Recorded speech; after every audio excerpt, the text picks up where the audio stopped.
শুনেছি মোহর দেওয়া ব্যতীত মেয়েকে স্পর্শ করা হারাম। তাহলে যদি মেয়ের বাবা বা মেয়ের পরিবারের লোক এই পরিমাণ মোহর ধার্য করে যে ছেলের পক্ষে দেওয়া সম্ভব নয়, তাহলে এই অবস্থা ছেলের করণীয় কি? হ্যাঁ, বুঝছি আমি, প্রশ্ন কমন পায়ে পড়ে গেছে, এই তো। আচ্ছা শুনেন, যারা ঠিক ঠিক করছে এই সব হয় আবিয়াত্তা পুরুষ, আর না হলে বিয়ে করে বেচারা ফাইসা গেছে। শুনেন, ভালো করে শুনেন। প্রথম কথা হলো যে মোহর দেওয়া ছাড়া স্ত্রীকে স্পর্শ করা হারাম, এ কথা ভুল। প্রশ্নে যিনি লিখেছেন এটা সঠিক কোনো কথা না। মোহর ধার্য করলে সেটা দিতে হবে বাধ্য। আল্লাহ বলেছেন ওয়াতুন নিসা সাদুকাতিহিন্না নিহলা, তোমরা তোমাদের স্ত্রীদের মোহর পরিশোধ করে দাও, এটা তাদের প্রাপ্য অধিকার, এটা দিয়ে দিতে হবে, এটা ক্লিয়ার। তবে সে দেওয়াটা আপনি নগদও দিতে পারেন, পরেও দিতে পারেন। তবে মেয়েরা একটা মাসালা জানে না। যদি মেয়েরা মাসালা জানতো, বাসর ঘরে ঝুলাই ফেলতো আপনাদেরকে।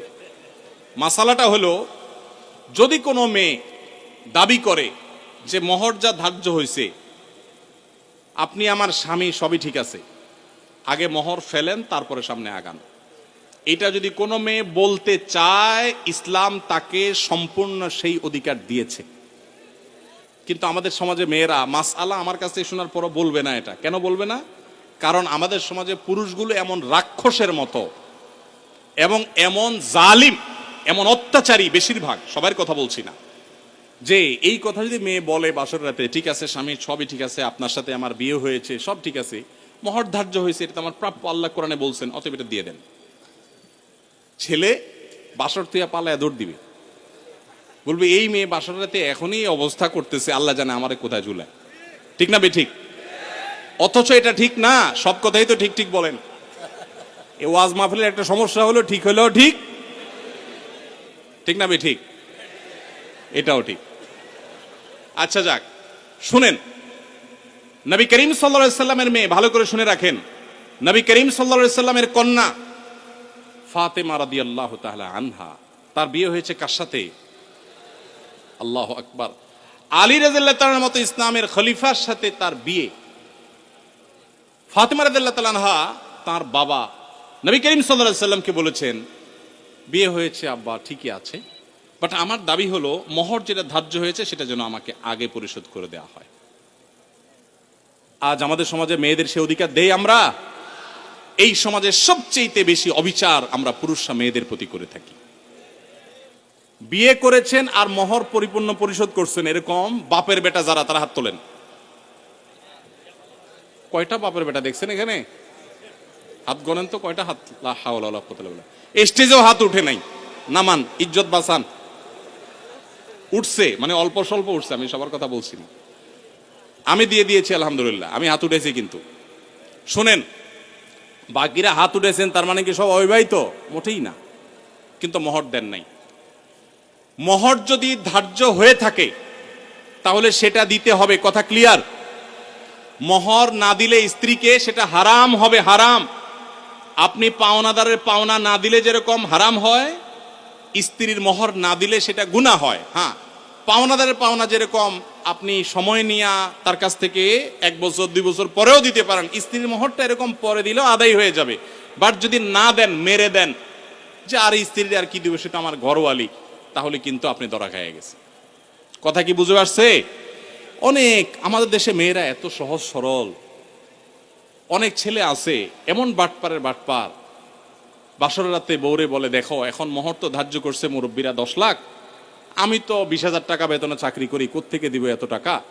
তবে আল্লাহ যদি বাঁচায় এই তো কয়দিন পরে ইটালি চলে যাব, কত টাকা আসবে সবই তো তোমার। এইসব ফুসলানো কথা শুনে বেশিরভাগ সহজ সরল মেয়েরা বলে ফেলে, আরে কি বলেন, মোহরটা আমার লাগবে না, এসব কিছু আমার কিছু লাগবে না, এই মাফ করে দিল আর কি, ধরাটা খাইলো। এই জন্য সহজ সরল মেয়েদেরকে ধোকা দিবেন না। এখন কথা হলো, বাপ মা বেশি ধরে ফেলছে, কি করবেন? আমি এটা এর আগেও বিভিন্ন জায়গায় বলেছি, বুদ্ধি খুব সোজা, শিখাই দিব। যদি মোহর বাপ মা 10 লাখ 20 লাখ ধরে থাকে, এখন আপনিও রাজি হয়েছেন, আপনি রাজি হয়েছেন কেন? আমার বিয়েতে মোহর নিয়ে যখন আলাপ হয়, আলহামদুলিল্লাহ আমি নিজে কথা বলেছি, আমি বললাম দেখেন এর বেশি আমি পারবো না, আপনি অযৌক্তিক একটা ফিগার ধার্য করবেন, এটা আমি পারবো না, আমি যেটা পারবো সেটা দিব। এখন আমাদের সমাজে মহরটা হয়ে গেছে ফ্যাশন। 10 লাখ, 20 লাখ, 50 লাখ, ওই ছেলের পেটের উপরে পাড়া দিলে 500 টাকার নোট 2-4টা বাইর হবে না, কিন্তু মহর হলে 50 লাখ। আর মেয়ের বাপরা, অনেক মেয়ের বাপরা বিয়ের মহরানা বিশাল বড় একটা ধরার ভিতরে বিরাট বড় বাকাওয়াতি মনে করে। অনেক মেয়ের বাপরা এরকম করে। হাদিস শুনেন মেয়ের বাবারা, নবী সাল্লাল্লাহু আলাইহি ওয়াসাল্লাম বলেছেন, ইন্না আযমান নিকাহি বারাকাতান আইসারুহা মাউনা, সবচেয়ে সেই বিয়েটা বরকতময় হয় যেই বিয়েতে মহর সবচেয়ে কম হয়। ভালো করে শুনেন মেয়ের বাবারা, যেই বিয়েতে মহরের পরিমাণ কম ধরা হয় সেই বিয়ে বেশি বরকতময় হয়। আমি এর আগেও বিভিন্ন মাহফিলে চাক্ষুষ হাজির করেছি। যারা মুরব্বী আছেন এখানে, খবর নিয়ে দেখেন 10 টাকা, 15 টাকা, 20 টাকা মহর ধার্য করা হয়েছে। আপনি বলবেন সে আমলের 15 টাকা, বুঝলাম সে আমলের 15 টাকা, এখনকার 15,000 টাকা বা 1.5 লাখ টাকা, এর বেশি তো না। তখনকার 15,000 এখন 15 কোটি সমান তো আর না। কিন্তু তখনকার ওই 15 টাকার বিয়ে যতটুকু টিকছে, এখন 50 লাখ টাকার বিয়ে অতটুকু টিকে না। অনেক বাপমা মনে করে এটা বোধহয় বিয়ে টিকানোর একটা উসিলা, এই জন্য যত বেশি ধরবো বিয়ে তত টাইট হবে। না, এগুলো সঠিক কথা না। এটা প্রথম কথা। দ্বিতীয় কথা হলো, 15 লাখ, 20 লাখ, 10 লাখ, 50 লাখ বাকাওয়াতি করে জাহির করলেন, আপনার মেয়ে 1 টাকাও পাইল না। মানে কি? যতটুকু ধার্য করা হবে ততটুকু দিতে হবে। এই জন্য ছেলেরা যদি কোনো কারণে মুরব্বীদের কথা ফুসলানিতে পড়ে আপনি রাজি হয়ে থাকেন, রাজি হয়ে গেছেন 20 লাখে সই করে দিয়েছেন, রাজি হয়ে গেছেন, এখন আপনার বাঁচার উপায় আছে একটা, হয় পুরা টাকা আদায় করে দিবেন, আর না হয় বইয়ের কাছে একটা দরখাস্ত লিখবেন। কি লিখবেন? দরখাস্তে লিখবেন, বরাবর প্রিয়তমা স্ত্রী, বিষয় মোহর মওকুফের আবেদন, যথাবিহিত সম্মান প্রদর্শন পূর্বক নিবেদন এই যে আমি অমুক অমুক আপনার নাখান্দা স্বামী, বিবাহের সময় মুরব্বীদের পীড়াপিড়িতে রাজি হয়ে এত টাকা ধার্য হয়েছে, আমি রাজি হয়ে গিয়েছিলাম, তখন বুঝি নাই যে এটা দিতে হবে। এখন যেহেতু জানলাম এটা দিতে হবে, আর এত টাকা দেওয়ার ক্ষমতা আমার নাই, আমি গরিব মানুষ, অতএব অনুগ্রহ করে আপনি সেখান থেকে কিছু কমাইয়া দিয়া বাধিত করিবেন। স্ত্রী যদি সেই অ্যাপ্লিকেশন গ্রহণ করে বলে ঠিক আছে তুমি গরিব মানুষ, যাও 50% মাফ করে দিছি, বা 40% বা 90% মাফ করে দিছি, ঠিক আছে এত দাও বাকিটা মাফ, তাইলে আপনি মাফ পাবেন। আর যদি স্ত্রী মাফ না করে, তাহলে বলবেন ঠিক আছে আমি আপনার থালা বাসন কোসন